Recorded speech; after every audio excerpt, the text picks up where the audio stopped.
Vamos abrir as nossas Bíblias em Neemias. Estamos seguindo uma série de pregações, série de mensagens, chamada Orações Sinceras.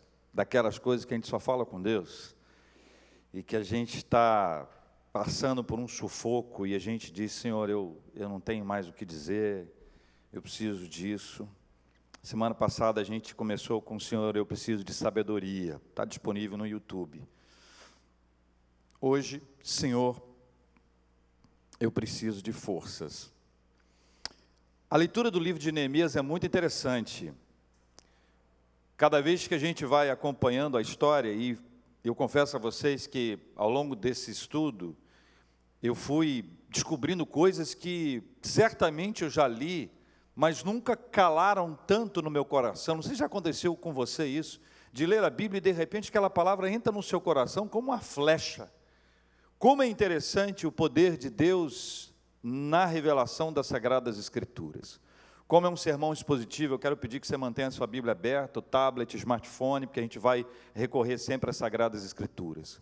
Capítulo 6, Neemias, a partir do versículo 1, indo até o versículo 9. Tendo ouvido, você guarde esses 3 nomezinhos que eles vão aparecer algumas vezes. Tendo ouvido Sambalate, Tobias, Gesem, o arábio, e o resto dos nossos inimigos, que eu tinha edificado um muro e que nele já não havia brecha nenhuma, ainda que até este tempo não tinha posto as portas nos portais, Sambalate e Gesem mandaram dizer-me: vem, encontremo-nos nas aldeias, no vale de Ono. Porém, intentavam fazer-me mal. Enviei-lhes mensageiros a dizer: estou fazendo grande obra, de modo que não poderei descer, porque cessaria a obra enquanto eu a deixasse e fosse ter convosco. 4 vezes me enviaram o mesmo pedido. Eu, porém, lhes dei sempre a mesma resposta. Então, Sambalate me enviou pela 5ª vez o seu moço, o qual trazia na mão uma carta aberta, do teor seguinte: entre as gentes se ouviu, e Gesem diz que tu e os judeus intentais revoltar-vos, por isso reedificas o muro, e segundo se diz, é mais ou menos aquele que estão dizendo por aí, que queres ser o rei deles, e puseste profeta para falarem a teu respeito em Jerusalém, dizendo: este é o rei em Judá. Ora, o rei ouvirá isso, segundo essas palavras: vem, pois, agora e consultemos juntamente. Mandei dizer-lhe: de tudo o que dizes, coisa nenhuma sucedeu, tudo teu coração é que o inventas. Porque todos eles procuravam, o que, meus irmãos? O que está escrito aí? Vamos ler juntos. Porque todos eles procuravam atemorizar-nos, dizendo que as suas mãos largarão a obra e não se efetuará. Agora a oração de Neemias, uma delas: agora, pois, ó Deus, fortalece as minhas mãos. Leia comigo: agora, pois, ó Deus, fortalece as minhas mãos. Vamos de novo: agora, pois, ó Deus. Neemias tem uma história bastante importante dentro desse contexto aqui. A história dele é uma história já extraordinária, mas houve um fato que mudou completamente a história da vida dele, porque Deus resolveu tirá-lo de um trabalho seguro e estável, de um lugar cômodo, tranquilo onde ele estava, e lançá-lo para um desafio que era muito maior do que ele, bem diferente de todas as coisas que ele já havia feito anteriormente. Deus queria que ele fosse usado para reconstruir os muros de Jerusalém.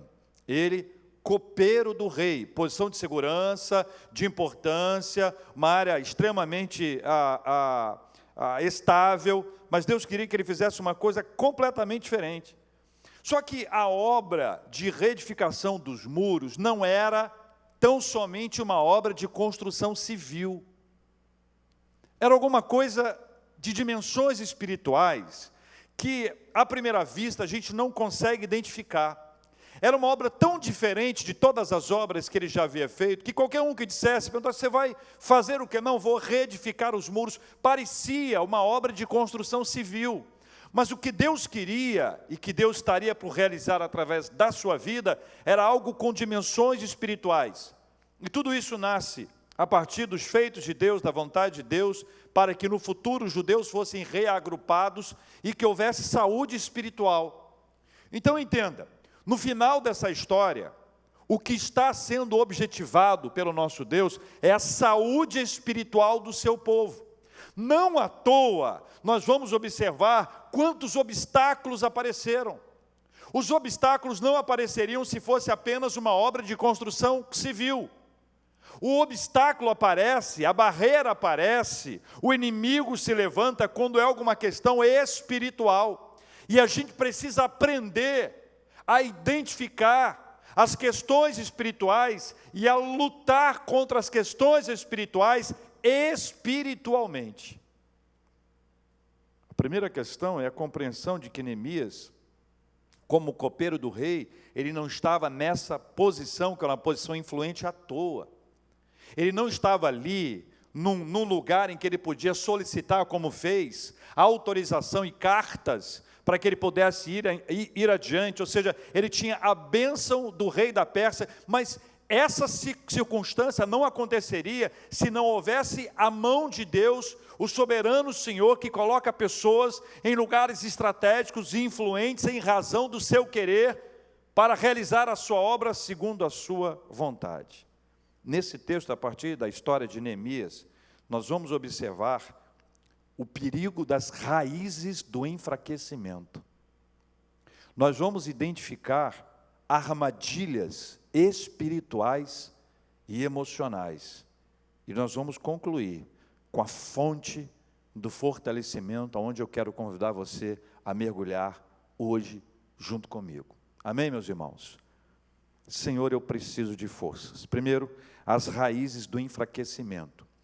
As raízes do enfraquecimento, elas agem na nossa vida e vão arrancando as nossas forças de uma forma tão letal, que quando a gente acorda para o momento em que perdeu essas forças, nós já estamos no chão, jogados na lona, sem ter condições de reagir. Em várias circunstâncias da nossa vida, essa história acontece assim. Esse texto nos mostra pelo menos 3 raízes do enfraquecimento que aconteceram lá, no meio do povo de Deus, que Neemias foi usado pelo Senhor para lutar contra, mas acontece na vida de muita gente hoje. A primeira é a desconstrução espiritual. A primeira raiz do enfraquecimento é a desconstrução espiritual. Veja aí no texto, capítulo 1, versículo 7. Veja como Neemias, ainda no seu processo de oração, de clamor ao Senhor, qual é a sua fala, como ele se apresenta, como ele se revela, qual é a manifestação da sua palavra. Capítulo 1, versículo 7, ele diz, temos procedido, pode ler comigo? Temos procedido de todo o quê? Corruptamente contra ti. Não temos guardado os mandamentos, nem os estatutos, nem os juízos que ordenaste a Moisés, teu servo. Sabe o que acontece?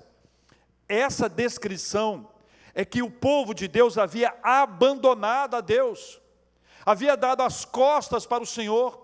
O processo da reconstrução ou da desconstrução espiritual é quando nós damos as costas para Deus e passamos a viver conforme o nosso querer. Os estatutos do Senhor, os mandamentos de Deus estavam diante deles, mas eles abriram mão de tudo aquilo para viver segundo a sua vontade, para viver segundo os seus próprios estatutos e o seu próprio querer. Quando nós deixamos de obedecer a Deus, de guardar as orientações do Senhor, de colocar essa palavra em prática na nossa vida, e passamos a viver do meu jeito, do jeito que eu acho que é melhor, de acordo com aquilo que eu penso que é o estratégico.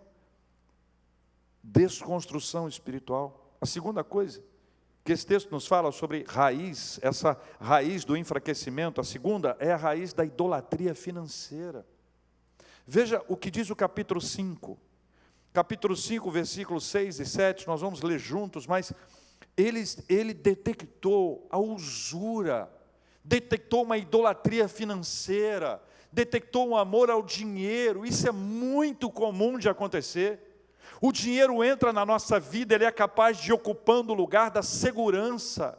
Nós deixamos de colocar a nossa confiança, a nossa segurança no Senhor e passamos a colocar no dinheiro. Veja, quando diz, ouvindo eu, pois, o seu clamor e essas palavras, muito me aborreci. Depois de ter considerado comigo mesmo, repreendi os nobres e magistrados e lhes disse, sois usurários, cada um para com seu irmão, e convoquei contra eles um grande ajuntamento. O povo do Senhor estava tão comprometido com a cultura do seu tempo, que esqueceu que a provisão é divina. A provisão é divina. Escuta só, a gente trabalha, a gente estuda, a gente acorda cedo, a gente dorme tarde, a gente tem um esforço, a gente faz tudo, mas todo esse movimento nosso não traz para nós o mérito do nosso sustento. O nosso sustento vem do Senhor. Foi Ele quem nos deu a vida, Ele quem nos deu saúde. Basta a gente observar, nós estamos bem, fortes, trabalhando, trazemos para nós o mérito. Quando caímos enfermos, nós vamos nos deparar com a realidade da nossa dependência de Deus. E a pandemia veio para ensinar isso para muita gente que acreditou que tinha um controle sobre todas as coisas. Eu quero chamar a sua atenção para a terceira e última raiz do enfraquecimento, que é a opressão política. Você está achando que isso é de hoje? Leia comigo o capítulo 5, leia o versículo 15, o que é que diz? Olha o que diz o capítulo 5, versículo 15. Neemias está contando sobre aqueles que governaram antes dele, aqueles que estavam no controle do povo. Veja a descrição que ele faz, leia comigo por favor. Mas os primeiros governadores que foram antes de mim, o que eles fizeram? Oprimiram o povo, e lhe tomaram o quê? Pão e vinho, além de 40 ciclos de prata, até os seus moços dominavam sobre o povo, porém eu assim não fiz por causa do temor de Deus. Essa ação corrupta e abusiva é a ausência do temor de Deus. A ausência do temor de Deus faz com que governantes, eles passem a dominar sobre as pessoas e a oprimi-las. Há um processo de arrancar tudo dos seus liderados. É um povo que é massacrado, é pisado. Desse povo é tirado tudo, pão e vinho, ainda paga uma taxa. Tudo isso é descrito e apresentado diante de nós como uma ação de opressão política. E essa descrição que aqui está é tão atual, é tão contundente, que a gente pega isso e olha para um site, olha para a internet e vê como essas coisas são reais na vida do nosso povo hoje. Mas Isaías 55 ajuda a gente a entender que essa não é uma questão só de governante. O profeta diz, por que gastais o dinheiro naquilo que não é pão? O profeta diz que o nosso coração vai quando nós queremos consumir aquilo que nós não precisamos consumir.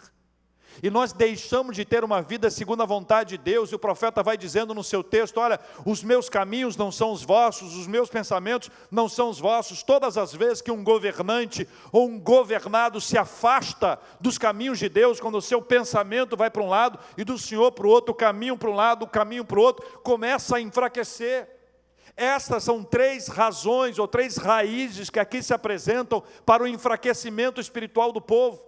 Quando esse povo passou a viver essa desconstrução espiritual, passou a viver a idolatria financeira e passou a estar sob a opressão política, tudo isso foi trazendo um enfraquecimento espiritual, foi trazendo um enfraquecimento de uma identidade nacional, foi gerando esse enfraquecimento que produziu um momento de desconstrução espiritual, idolatria financeira e opressão política.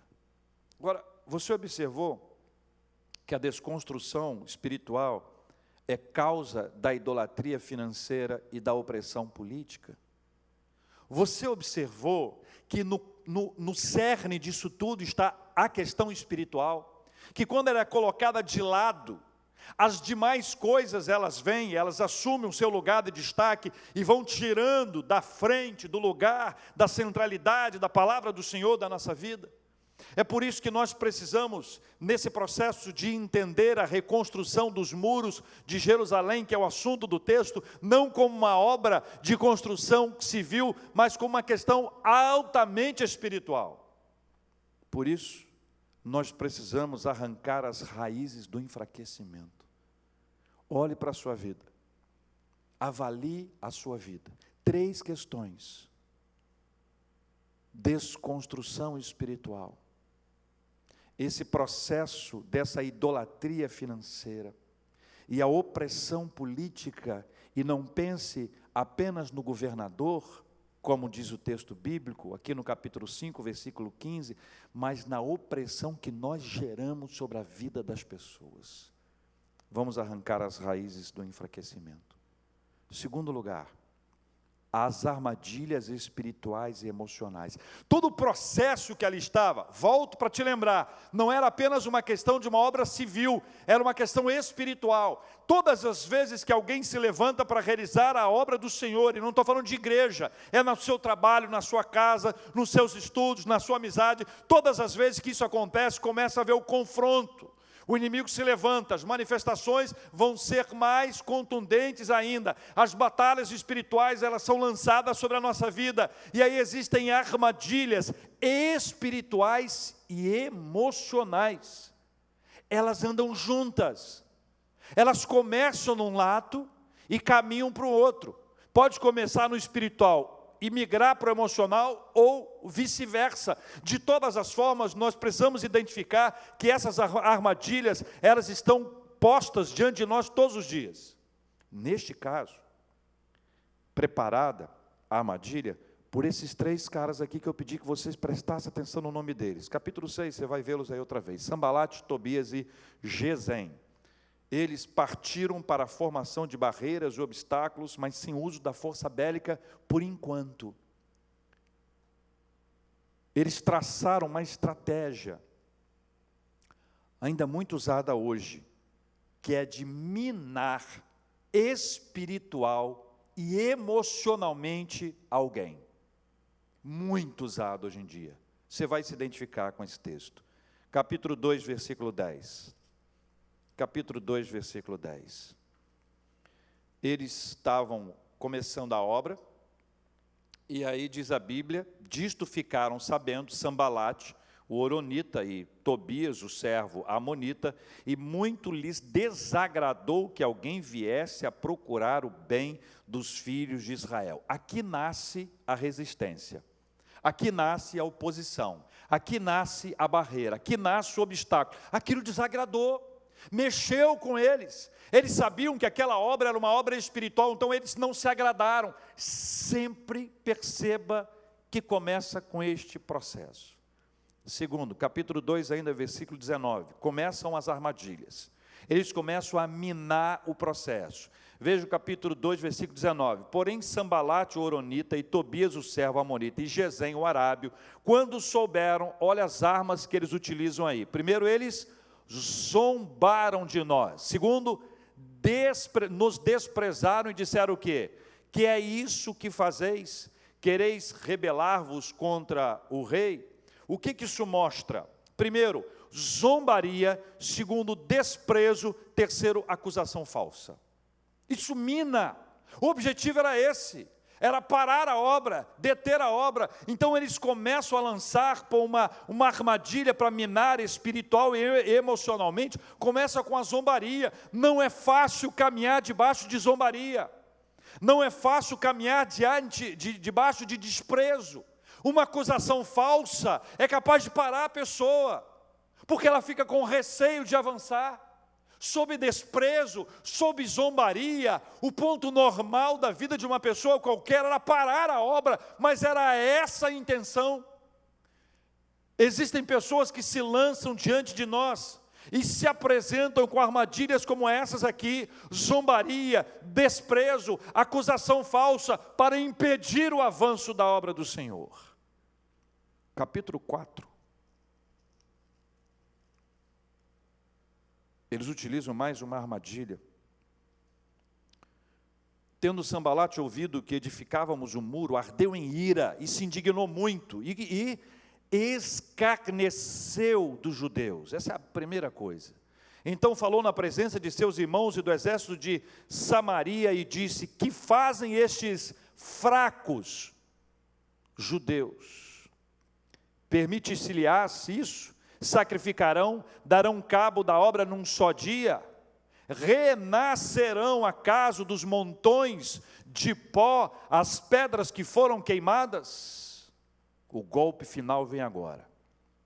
Estava com ele Tobias o amonita e disse: ainda que edifiquem, vindo uma raposa derribará seu muro de pedra. Veja, o que eles apresentam aqui? Primeiro, eles escarnecem. Segundo, eles chamam textualmente de fracos judeus. Terceiro, eles dizem que se a obra fosse concluída, ela seria desfigurada no ataque de uma só raposa. Veja, eles estavam reconstruindo os muros. O muro era para proteção. Que proteção é essa que uma raposa só é capaz de desfigurar, de jogar abaixo? Veja como eles vão minando, como é essa a intenção, o enfraquecimento emocional, o enfraquecimento espiritual, vem um escarnecimento, chama de fraco. Irmãos, pessoas fortes fisicamente, chamadas de fracas, podem emocionalmente se identificar mais com a sua fraqueza do que com a sua força. Capítulo 4 ainda, versículos 7 e 8. Mas ouvindo Sambalate e Tobias, os arábios, os amonitas e os asdoditas, que a reparação dos muros ia avante, e que já se começavam a fechar-lhes as brechas, ficaram sobremodo irados, ajuntaram-se todos de comum acordo para virem atacar Jerusalém e suscitar confusão ali. Capítulo 4, ainda no versículo 11, disseram, porém, os nossos inimigos, nada saberão disto, nem verão, até que entremos no meio deles e os matemos, assim faremos cessar a obra. Veja que nesse processo que aqui está, eles resolvem suscitar ali uma confusão, e essa confusão é suscitada de forma sorrateira. O objetivo dessa ação sorrateira é, além da morte dos trabalhadores, o objetivo era cessar a obra. Então veja que nessa altura, eles já estão tão indignados, porque apesar de todas as armadilhas preparadas, a obra continua a avançar. A pessoa não parou, ela não hesitou em avançar. Eles continuaram a caminhada firmes e fortes, apesar de todas as armadilhas criadas. Então agora, a alternativa é entrar no meio deles, é se misturar com eles, para gerar uma confusão. E quando a confusão é gerada, até quem tem razão a perde. Eles continuaram. Capítulo 6, versículos 1, 2 e 4.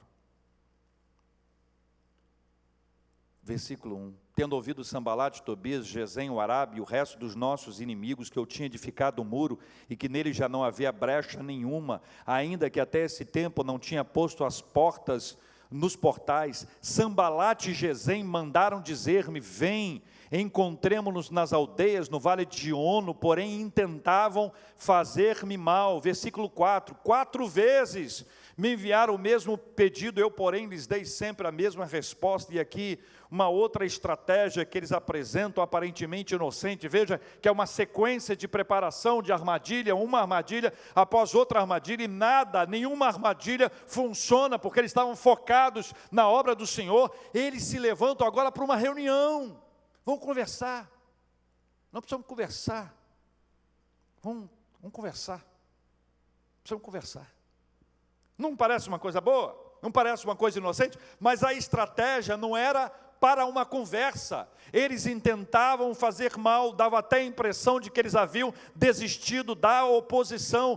Todavia, o discernimento espiritual abre a nossa visão para entender até aqueles que se aproximam sorrateiramente para uma conversa aparentemente inocente, estão ali, na verdade, desejando, intentando, motivados a fazer o mal, a nos impedir de crescer, de prosseguir em obediência à obra do Senhor. Capítulo 6, aí onde nós estamos, versículos 10.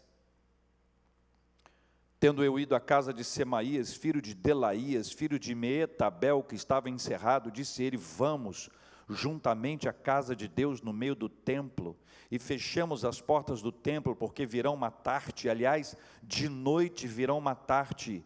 Vem uma profecia falsa. Alguém se levanta em nome de Deus. Olha que doideira. Alguém se levanta em nome de Deus para levar Neemias para dentro do templo, considerando a hipótese de que eles queriam matá-lo e dentro do templo ele não seria morto, por causa do lugar santo. Na verdade, o objetivo era produzir mais uma vez o temor no coração do homem de Deus que ali estava e parar essa obra, mas Deus deu a ele o discernimento claro como a luz. Ele disse: porém eu disse, homem, como eu fugiria? E quem há como eu que entre no templo para que viva? De maneira nenhuma entrarei.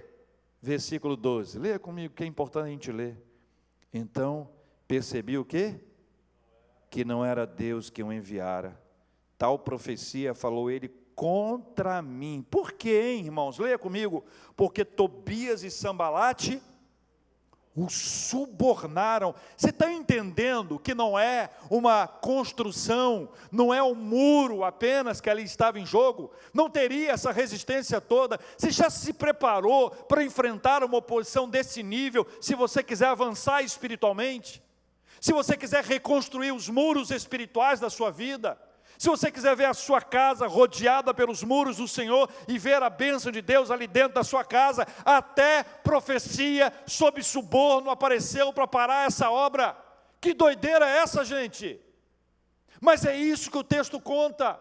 A narração do texto nos leva a identificar que eles fizeram de tudo, inclusive usar o nome de Deus em vão. E o nome de Deus em vão, usar o nome de Deus em vão é pecado. Ninguém pode dizer o que Deus não disse. Se você acha que já pararam aí, você está enganado. Tem mais uma. Capítulo 6, 17 a 19. Eu vou dizer como eu defini isso aqui.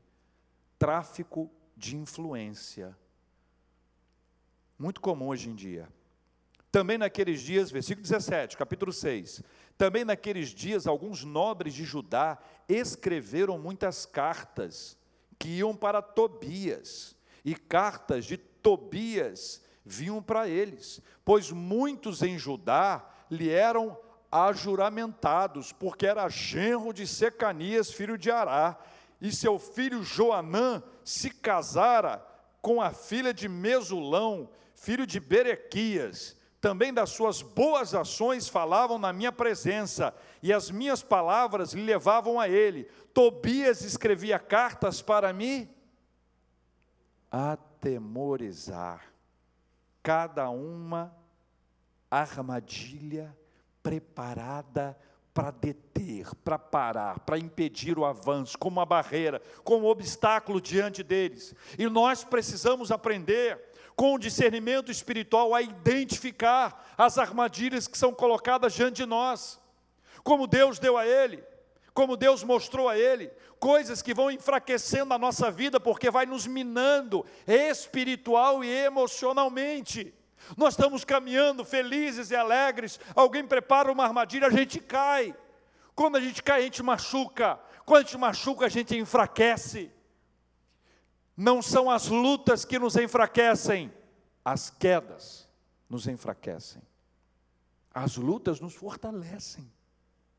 Você vai vendo cada armadilha colocada, uma batalha vencida, vem mais uma, vence outra, vem mais uma, vence outra, vem mais uma, vence outra, e o objetivo era atemorizar, mas enquanto eles tentavam atemorizar, Neemias e aqueles que com ele estavam, Deus dava a ele discernimento, visão, coragem, desprendimento para poder enfrentar todas as coisas. O Senhor foi enchendo o seu coração com a sua poderosa palavra, e ele continuou permanecendo firme nos caminhos do Senhor. É isso que nós precisamos aprender.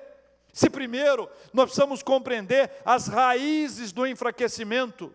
Segundo, nós precisamos aprender a desarmar as armadilhas espirituais e emocionais. Você já armou armadilha para algum bichinho, algum animal? Não deve mais, mas no passado você já fez isso. E você coloca aquilo ali na expectativa de que ele prenda. É uma expectativa, e é o que acontece. A armadilha é preparada para nos prender, para nos ferir, e se possível, nos derrotar. Terceiro e último. Senhor, eu preciso de forças. Vamos arrancar as raízes do enfraquecimento.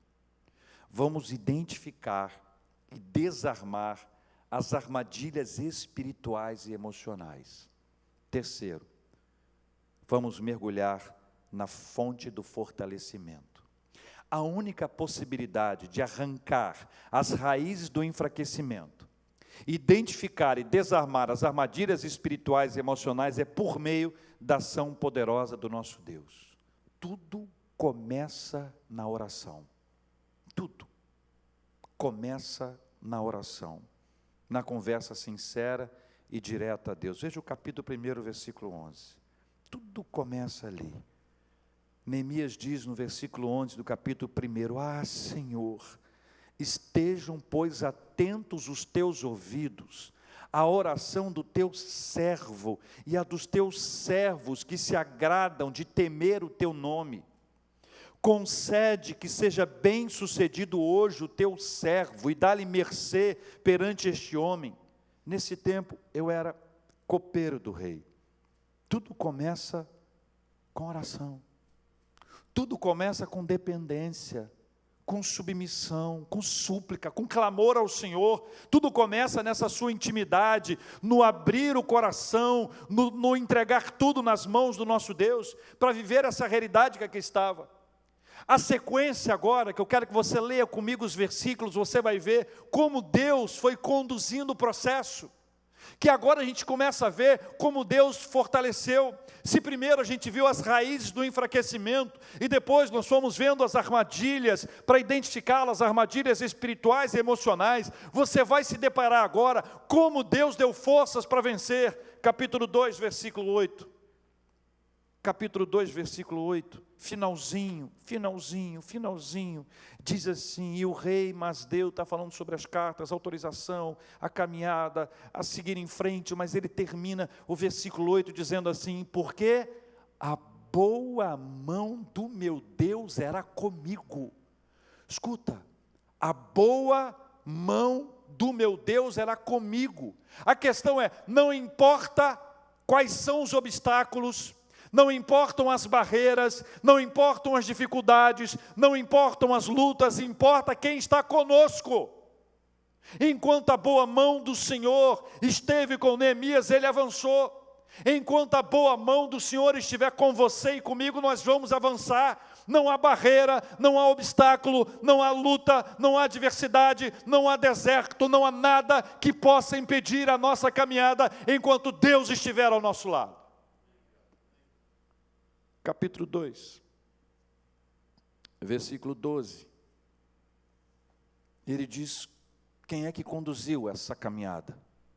Então à noite eu me levantei, uns poucos homens comigo, não declarei a ninguém, veja, não declarei a ninguém o que o meu Deus me pusera no coração para eu fazer em Jerusalém.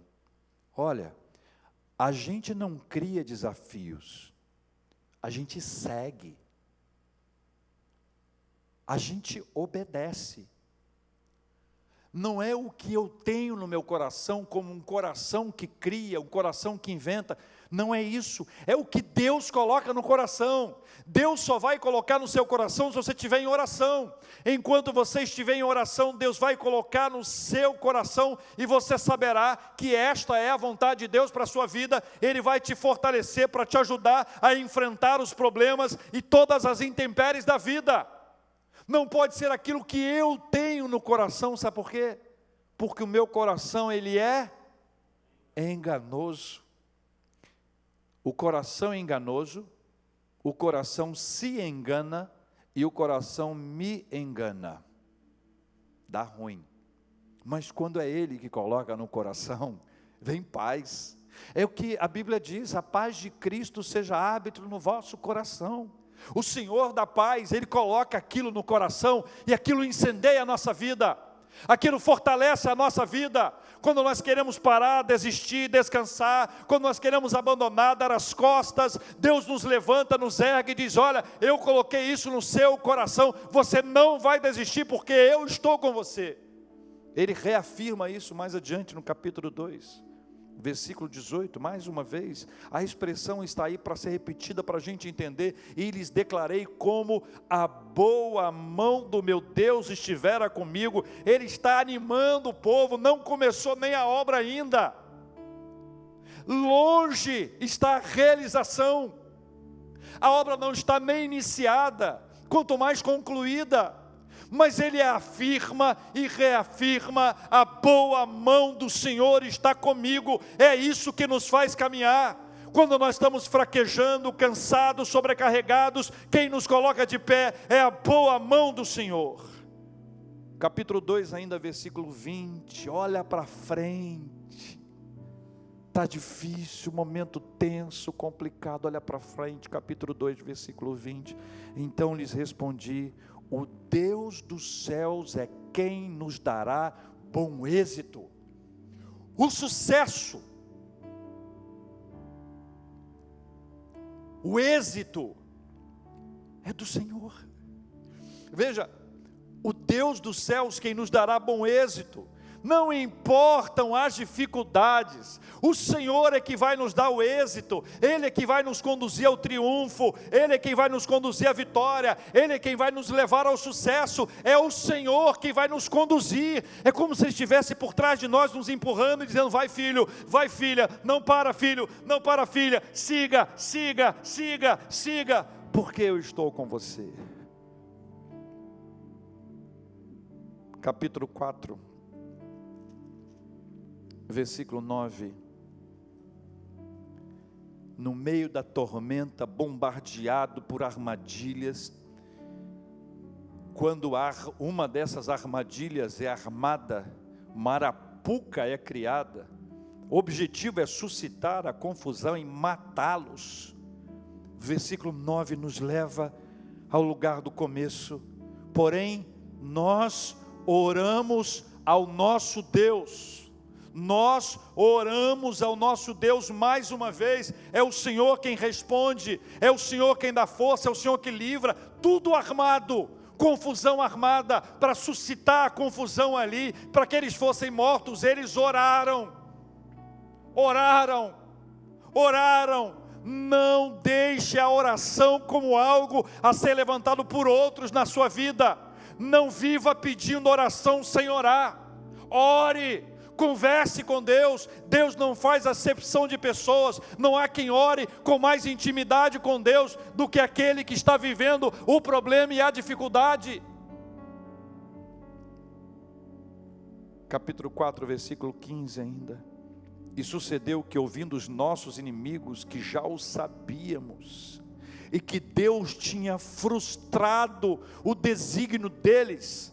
Quem frustrou a ação do oponente não foi a estratégia humana, não foi a habilidade da liderança, não foram as circunstâncias, não foi coincidência. Quem frustrou foi o nosso poderoso Deus, e que Deus tinha frustrado o desígnio deles. Vocês estão acompanhando quantas vezes ele fala sobre o nome de Deus, quantas vezes ele se reporta a Deus como aquele que está conduzindo toda essa história. Ele se reporta a Deus como aquele que está conduzindo todo o processo. Ele confia no Senhor, entrega ao Senhor. É por isso que lá no capítulo 6, que nós lemos no versículo 3, quando eles chamam para uma conversa, aquela última estratégia, uma conversa aparentemente inocente, uma armadilha, uma cilada para matar Neemias.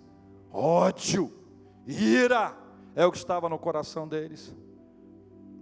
Aí ele diz assim: estou fazendo grande obra, de modo que não poderei descer. Ele não estava fazendo uma grande obra para ele, para botar o nome dele na plaquinha, na inauguração do muro. Ele estava fazendo uma grande obra para Deus, e quem está fazendo uma grande obra para Deus, não para. Não para. A grande obra para Deus nos motiva, porque não é para nós, é para Ele. Não é por minha causa, é por causa dEle. Não é para minha glória, é para a glória dEle. Isso nos move, isso nos leva adiante. Capítulo 6, no versículo 9, a oração que nós lemos, ele diz: agora, pois, ó Deus, fortalece as minhas mãos. Um homem cansado, depois de tanto apanhar. A história da sua vida de armadilha, enfrentando todo o enfraquecimento espiritual, as armadilhas espirituais e emocionais, cansa. Chega uma hora que cansa. Chega uma hora que a gente diz: o que está acontecendo? Cada hora é uma coisa. Cada hora é uma coisa. Uma após a outra. Não estou aguentando mais. Aí a gente tem que aprender a orar assim: Deus, fortalece as minhas mãos. Fortalece as minhas mãos. Capítulo 6, versículo 16. A reação das pessoas reflete a razão do êxito da obra. 6,16. Sucedeu que, ouvindo todos os nossos inimigos, temeram todos os gentios, nossos circunvizinhos, e decaíram muito no seu próprio conceito. Por quê? Veja, por quê? Porque reconheceram que por intervenção de nosso Deus é que fizemos esta obra. Esta obra só aconteceu por causa da intervenção do nosso Deus. O sucesso, o êxito, a conclusão dessa obra de dimensões espirituais, ela só avançou por causa da mão do Senhor. Nós precisamos aprender que em nossa vida nós nos frustramos, nós perdemos batalhas, porque nós não pedimos a intervenção do nosso Deus, porque nós não nos submetemos à mão do Senhor, porque nós queremos a glória para nós, porque nós queremos nos agradar, fazemos e trabalhamos intrigando e trazendo problemas e dificuldades, ao invés de buscar a presença única do Deus Todo-Poderoso que pode mudar a história. Não há nenhuma menção à habilidade de Neemias. Eu não tenho dúvida da sua habilidade, mas não há. Talvez por isso Deus tenha escolhido uma pessoa completamente diferente para fazer aquela obra, para que todo mundo pudesse compreender que aquela obra foi do Senhor. Há uma colaboração humana, não há a menor dúvida disso, mas a questão central é a bênção de Deus no trabalho da reconstrução e na posterior reforma espiritual. Porque essa reconstrução era parte de um processo espiritual que vem em seguida, é uma reconstrução, é uma reforma espiritual. A obra que Deus estava fazendo ali era maior do que podia ser vista pelos olhos humanos, e eu quero chamar a sua atenção para que em nome de Jesus o Espírito Santo abra os seus olhos para que você consiga enxergar que a obra que nós estamos fazendo, ela vai além daquilo que a gente pode ver. São reformas espirituais para a transformação de vidas, para a mudança da história da vida das pessoas. Se nós formos submissos ao Senhor, nós vamos ter força para fazer aquilo que está além dos nossos olhos. Mudança na história, na trajetória, coisas que só Deus pode fazer na nossa vida. Quais são as batalhas que nós temos enfrentado? Quais são os muros que nós precisamos trabalhar para reconstruir? É na nossa família, é no nosso trabalho, são os nossos relacionamentos. Quais são? Deus vai mostrando, trazendo para nós, dizendo: olha, eu vou te ajudar, eu vou estar com você. Durante todo o processo, dê glória a mim, porque você vai ter pleno êxito, diz o Senhor. Menos de nós, mais de Deus. Se a gente não atrapalhar,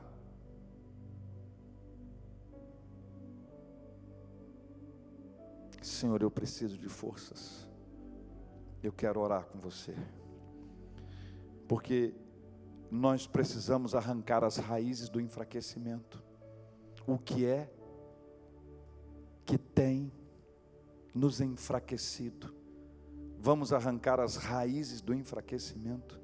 Vamos identificar e desarmar as armadilhas espirituais e emocionais. Eu fiquei impressionado cada vez que eu via uma armadilha sendo criada e outra armadilha sendo criada. E se a gente fizer um retrospecto da nossa vida, é possível que a gente possa se deparar com vários momentos de armadilhas que foram criadas para nos trair, para nos derrubar, para nos destruir espiritual e emocionalmente. Vamos mergulhar na presença de Deus. Ele é a fonte do fortalecimento. Eu não me canso de dar glória a Deus por isso. Quando a Bíblia diz, porque a boa mão do Senhor Deus, do meu Deus era comigo, a boa mão do meu Deus estivera comigo. Foi o meu Deus que colocou no meu coração isso para eu fazer em Jerusalém. O Deus dos céus é que nos dará bom êxito. É essa a dimensão. Vamos mergulhar na fonte do fortalecimento que é o nosso Deus. E vamos sair daqui hoje fortalecidos no poder do nosso Deus e Pai. Feche os seus olhos e vamos orar.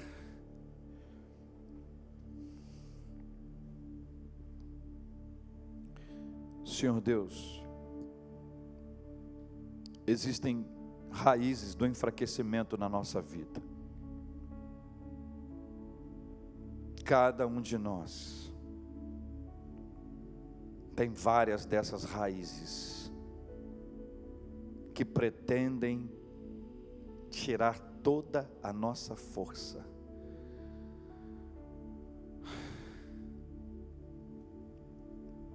No caso de Israel, a desconstrução espiritual, a idolatria financeira, a opressão política eram marcas desse enfraquecimento espiritual. Em nós, pode ser uma das três, ou tantas outras. Eu quero dizer para o Senhor, Deus, que nós não temos forças para tirar. Nós precisamos do Senhor para nos ajudar. E hoje, em nome de Jesus, com a força do Senhor, nós vamos arrancar as raízes do enfraquecimento em nome de Jesus. Deus querido, são várias armadilhas preparadas ao longo da nossa vida. Algumas foram lembradas hoje, quando disseram que a gente não tinha condições, quando nos chamaram de fracos, quando escarneceram da nossa fé, quando judiaram da nossa espiritualidade, quando disseram que nós não teríamos condições de realizar uma obra, e que se fosse realizada, seria derrubada facilmente. Muitas vezes, Senhor, essas armadilhas, elas minaram a nossa espiritualidade, elas nos levaram a uma derrota emocional, e nós queremos pedir ao Senhor hoje, em nome de Jesus, que o Senhor nos ajude, e que essas armadilhas possam ser desarmadas em nome de Jesus, e elas não nos vencerão. Por fim, Pai, em nome de Jesus, nós queremos mergulhar na fonte do fortalecimento. Nós queremos ser fortalecidos pelo Senhor, a partir da vida de oração, reconhecendo que a boa mão do Senhor está ao nosso lado, para fazermos aquilo que o Senhor colocar no nosso coração, para identificar que o nosso êxito virá do Senhor, para enxergar o poder do Senhor ao nos sustentar, ao nos dar forças. E quando a obra for realizada, quando cada parte desse muro da nossa vida for reconstruído, quando esse processo for desenvolvido e as pessoas perceberem que está pronto, nós vamos dizer que foi o Senhor quem nos deu essa vitória. Foi o Senhor que tirou a nossa fraqueza, foi o Senhor que nos fortaleceu, foi o Senhor que nos colocou de pé, foi o Senhor que nos deu essa vitória. Deus querido e amado, nós oramos em nome de Jesus, Pai. Hoje, nós queremos mergulhar nessa fonte do fortalecimento. Oh, glória a Deus. Ah, Senhor, que assim seja sobre nós. Cuida dos que estão fraquejando, para que vivam arrancando ao longo da vida as raízes do enfraquecimento, para que possam desarmar as armadilhas espirituais e emocionais, e que venham para mergulhar junto com a gente na fonte do fortalecimento, e nós vamos te dar toda a honra, toda a glória e todo o louvor. Pai, nós oramos pelos enfermos e pedimos a bênção da cura sobre eles em nome de Jesus. Oramos por consolo aos corações enlutados, gente que chora de saudade de alguém. Consola e conforta com teu Espírito Santo, Pai. Nós oramos por oportunidades de trabalho, oramos por promoções, por portas abertas, por empreendedorismo. Oramos, ó Deus, por reconciliação dentro da família. Oramos por relacionamentos sólidos, estáveis.